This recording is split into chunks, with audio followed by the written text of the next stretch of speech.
guys, welcome back to the United Stars. This is the review of the England versus Croatia game. England have just beaten Croatia 1-0 thanks to a Raheem Sterling goal.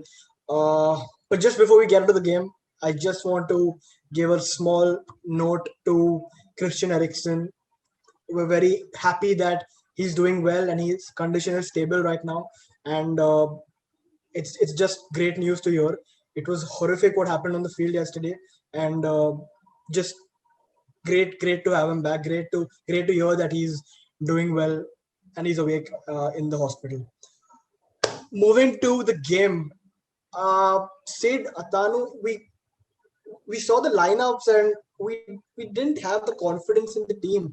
It seemed like a very pragmatic team. It seemed like a team which was going to just sit back and get all the blows and then look to counter with pace. I think they started off pretty well.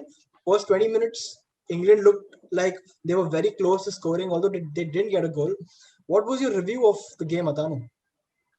Yeah, when the lineups came out, I thought, why isn't Jack Grealish starting first of all? Yeah. Because for me, he is one of the best players in the England squad, and I don't know why Gareth Southgate didn't play his best player.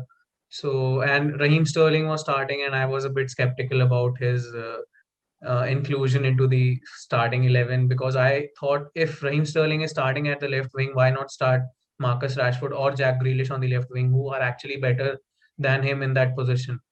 And I thought that playing the likes of Declan Rice and Kalvin Phillips together was, like Priyan said, it was classic Gareth Southgate being pragmatic and not having the guts to play a lone CDM.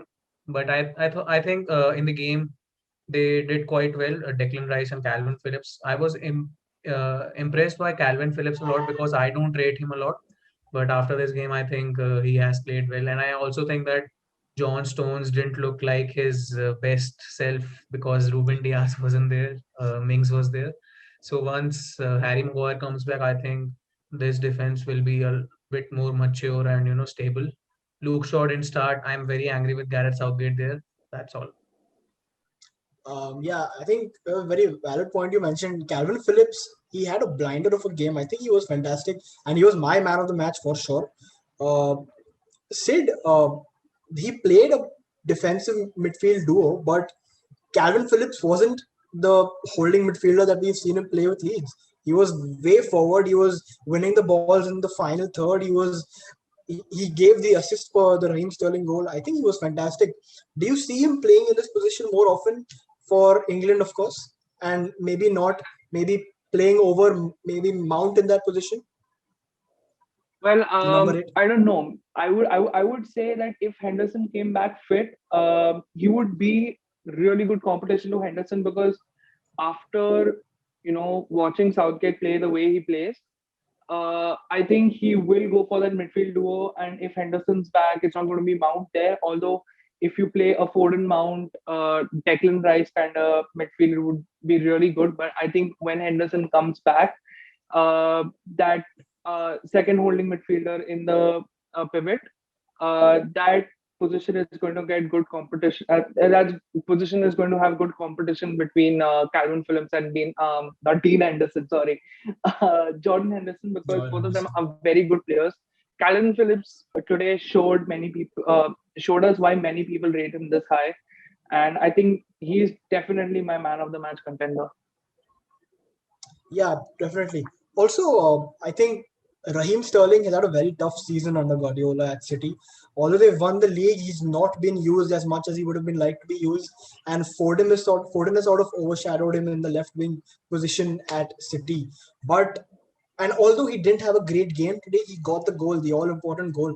And I think it's a very important goal for him personally because it might be a goal which sort of from here he can kick on and maybe perform even better in the Euros in the games to come. I think his confidence would have gotten a major boost, Sid.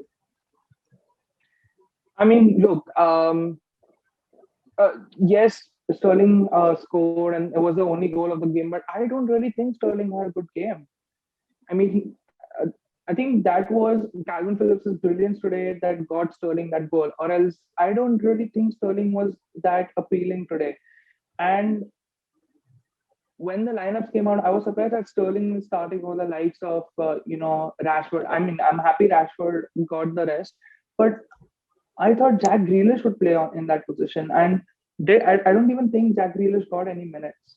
That kind of was very weird from Southgate. Considering Croatia is the most important, England versus Croatia was the biggest game in the group, and Southgate had to get that revenge for Croatia knocking them out in the World Cup semis. Um, I really thought had Southgate played Grealish in place of Sterling, England would have won at least 2-3-0. Because if you see all the chances Sterling has missed, you put a Grealish, you put a Rashford, you might even put, let's say a Foden on the left, Greenwood on the right. Foden would have scored. So all these players would have scored all those chances Sterling missed. And I think England's strength is the attack, and I don't think Gareth Southgate has used that properly. Right. So had he played Grealish or a Rashford from the beginning, England probably would have won more comfortably than they did when than 1-0. That's my opinion. Right. Atanu, talking about Harry Kane, we've heard all these rumors about him going to probably come into United, but I think we face this problem at United very often, where you have a number 9 and you don't get service and they don't get the goals, and then we give shit to the number 9 because he's not getting the goals or not performing. I think it was a very similar problem for Harry Kane. He wasn't getting the service, and you could see, I mean, he wasn't, because of the lack of service, he wasn't very involved. He had that one chance where he clattered into the post. What do you think of his performance? I think Harry Kane quite had a very quiet game, and you made a valid point there that the service provided to Harry Kane wasn't massive, or wasn't extraordinary. But I think when the likes of Jadon Sancho, Jack Grealish, and Marcus Rashford play in that team, I think the service will be there. And one thing that Harry Kane thrives on is those crosses that comes from wing backs. And today, I think England, missed the likes of Ben Chilwell and Luke Shaw. Like I said, that I would have played Luke Shaw in place of Kieran Trippier, because Luke Shaw is a specialist left back and has been good this season with all those crosses. So I think the team selection was one of the reasons that Harry Kane had a quiet game. Maybe I thought that Calvert Lewin would have come in at half time, or getting some minutes, but at the same time, subbing off your best player isn't what Gareth Southgate should be doing. Yeah. Yeah, I mean, You know what? Can I just add this? I found that really weird, and it's something probably what I think Oli would also have done at United. He subbed Kane off and brought Bellingham on. They weren't playing with a striker, but then a couple of minutes later, uh, Calvert Lewin Calvert comes on. Lewin. I mean, I found that very, very weird from Southgate. And this is coming from a person who's not an England fan, who's not supporting England in the I Euros. think I think So the I don't really think it's coming home. I understand Oh, the it's Harry it's Kane. it's coming home, Sid. It's coming home. No chance. I think I understand the Harry Kane substitution. I think he probably was carrying a niggle after the clash into the pole, and also I think they needed a more defensive player instead of Harry Kane. The DCL substitution, I think it was more down to time wasting a little. I don't think it had any strategic importance to the game. I think it was more to just while away some time.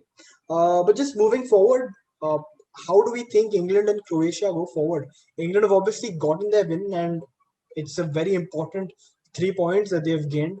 But Croatia, obviously, it's just the first game of the league stage of the tournament. But they've lost their first game, and they need to make sure they win the next ones. Sid, Tano, anyone?